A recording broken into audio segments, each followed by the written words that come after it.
What the hell is going on here?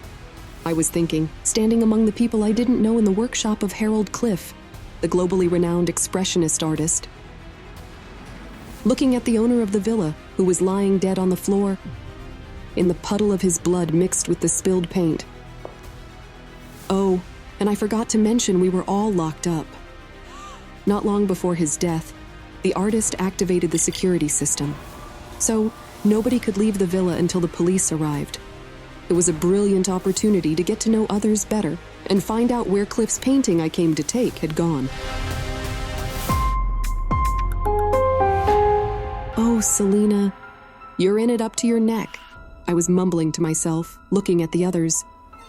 There were 4 more people in the villa apart from me. Mrs. Schatz, an elderly German woman, had worked in the mansion ever since Cliff's family settled here. She was both the housekeeper, the cook, and the nanny of the artist's niece. The girl in the wheelchair was Diana, her ward. The artist took care of the orphan after his sister died. The plump, short man breathing heavily in the corner was Mr. Tuckerson, Diana's doctor who lived in the villa. The poor man was so scared that he seemed to need medical attention himself. Benjamin, the enterprising looker, was glancing at me with special distrust. His eyes were darting around, making him seem to be recalling what else he was supposed to do on top of the 10 tasks he was already handling. He was the manager, the organizer, the scapegoat, and the right hand in all of Harold Cliff's mundane matters. It was Benji who arranged my meeting with the expressionist. After I paid $1.5 million for one of his employer's paintings that I thought genius, the portrait of Nora. I'd seen it at a London exhibition. The painting depicted a woman who appeared to be submissive as a lamb, staring at the world with a lucid gaze in her gray eyes, displaying a profound love that made you feel there were no wars, unfaithfulness, or lies in it, and had never been. Her erratic, wild hair was battling the static of its painted dimension for the right to be above it, for its owner's right to be alive. The world is going to be talking about this masterpiece, I'd thought back then. And trust me, I have a nose for such things. But speaking of the nose, I felt a terrible itch in my nostrils. The wave of dust hit my nose as I took a step into Cliff's mansion, leaving my bodyguards outside. The source of my allergy was a heap of garbage. Cracked frames, empty paint cans, and old furniture at the door in the hall. I sneezed, annoyed. Benjamin apologized for the mess, explaining that, on his employer's order, he was taking care of the garbage being removed from the workshop to free more space for the artist's new masterpieces. Cliff was waiting for me in the sitting room. He didn't even stand up from the couch when I entered. His red eyes were wandering, and while they were slowly focusing on my décolleté, I understood that our artist had, so to say, consumed something. Suddenly, the man jumped up, landed a wet kiss on my hand, and went to show me around. After that, I had to listen to a long lecture on his multiple awards and recognition, and his mind-blowing wealth. Never in my life had I heard so many is per square meter, which were plentiful in his villa. Finally, my patience was rewarded, and I was admitted into the inner sanctum, the expressionist's workshop. It was full of different works. They were so different from one another that they seemed to be created by various people, or that the author had a split personality. Some of them were outright ugly. Well, it's impossible to comprehend them geniuses. However, I was interested in one specific work, the one Cliff had taken out of his vault and prepared for our meeting in advance. He usually kept his paintings in a place wired with an alarm. I held my breath. The artist took the painting from the easel with a broad gesture and froze. So did I. Because there was a large hole in the frame instead of the portrait of Nora.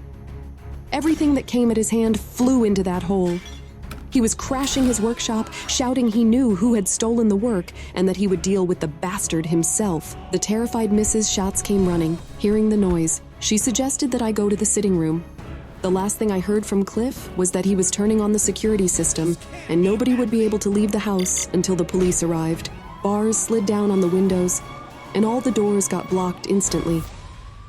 In the sitting room, Mrs. Schatz left me with Benji and went back to the workshop. The worried right hand commented it would take the police about an hour to arrive. The unsociable owner chose the plot for his villa that was isolated from the civilization. Once he stopped talking, the shrilling scream of Mrs. Schatz reached us from the workshop. Everyone got scared and rushed there only to stare at the floor with horror. Nobody dared to acknowledge that Harold Cliff was dead. Somebody had just stabbed him. And that person was still here, because the murderer would have no time to flee. The silence seemed to be endless. Then Mrs. Schatz made a strict remark to Mr. Tuckerson that he was a doctor, and so he was supposed to examine the owner. He approached the body, but immediately after he touched it, he withdrew his hand abruptly. His eyes got wide and crawling back, he whispered, "It wasn't me." Then everyone saw the murder weapon on the floor. A surgical scalpel. Benji called an ambulance, and Mrs. Schatz stood in front of Diana, who appeared in the doorway in her wheelchair. The housekeeper quickly turned the wheelchair around, so the girl wouldn't see her dead uncle, whispering something weird. That's it. Now it's all over." But instead of sympathy for the owner, I saw fury in Mrs. Schatz's eyes. Benjamin made an ironic remark. "Not bad, Miss Grace. It was the author's last masterpiece, and his death has just tripled the price of your painting." Sure, I understood what he meant, and I couldn't tolerate it. Somebody had murdered the man whose name was known throughout the world and stolen my painting that I had just purchased. And they'd involved me in this nightmare that would make the main scandal on tomorrow's newspaper's front pages. No, I'm not going to wait for it, I decided. To hell with the police. I've still got some time to sort it all out. Everyone was in the sitting room. Only the doctor, having felt a wave of nausea, ran to the bathroom. Passing by the door into which he'd run, I listened. It was all quiet. No signs of the expected embarrassment. The door wasn't locked. Through the crack, I saw the doctor hysterically shaking white pills from a plastic bag into the toilet. When he finally saw me, Mr. Tuckerson slipped down the wall quietly. He begged me not to tell the police because he'd stolen the pills from the hospital on Cliff's order. After the artist asked his doctor for a narcotic drug for improving imagination, could you even refuse Harold Cliff himself? He did it all the time ever since, threatening Mr. Tuckerson to tell the police of their secret. A good enough motive for the murder, I thought. The doctor seemed to read it in my eyes. He agreed he couldn't prove his innocence because the scalpel was from his case. But he was certain the housekeeper had a better reason to revenge. She never hid her attitude to the owner, and only stayed in the house for Diana, whose mother she'd promised to care for her. I approached Mrs. Schatz. Before we began talking, she asked Diana to go back to her room, and then she told me something that made my blood run cold. She admitted that she would have gladly killed Cliff if she weren't a sincere Catholic. As it turned out, he'd never let his niece out. More so, he used her poor immunity as an excuse to deprive Diana of any communication. Instead, he locked with her in his workshop, from which Diana often returned in tears. Nobody knew what had happened behind the closed door, because the girl couldn't speak since she was born, or write anything but her own name. Had Diana's uncle abused her? The woman could only guess. The artist himself always said, smiling, that he and she were simply painting. I took a deep breath. I didn't think I could trust Mrs. Schatz, as she wished punishment for the bastard too eagerly. Besides, it was her who found the body. And what about Diana? How much pain and suffering could be hiding in this girl? I didn't think she would hesitate before taking the doctor's scalpel. Why would Diana need the painting, though? I felt thoughtful and went to find the girl. She was in her room, sitting her back to the door and crying silently. Over her shoulder, I saw an old photo in her hands. And I barely held back a scream because I saw the same woman. The same lucid gray eyes from Cliff's painting. How come I hadn't guessed earlier? They looked so alike. Diana got scared and hid the photo under her clothes. No matter what I did, I failed to persuade her to show it to me. Was Diana's mother's name Nora? I asked everyone when I returned, which shattered the silence in the room into tiny fragments.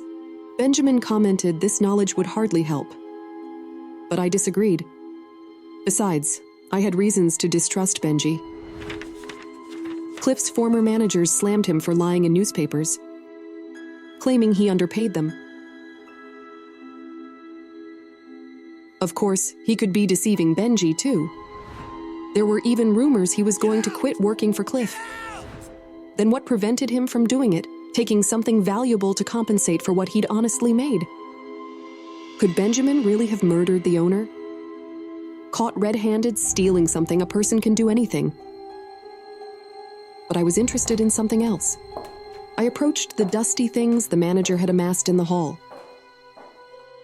The large antique mirror hadn't been in there before.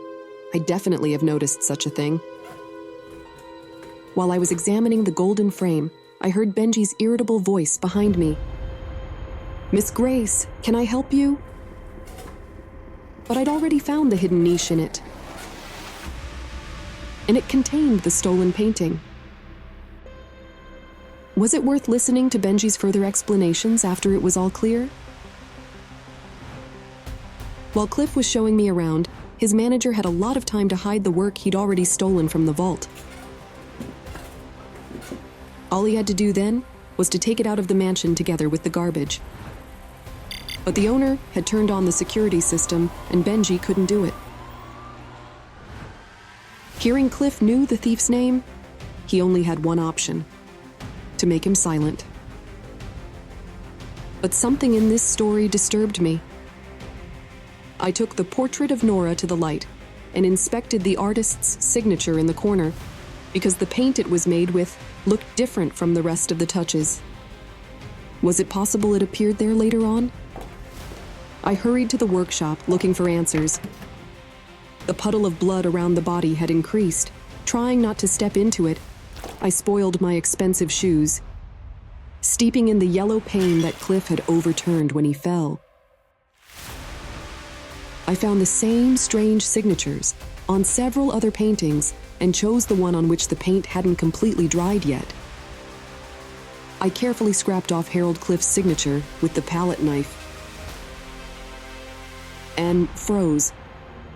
Under it, there was another signature. It said Diana.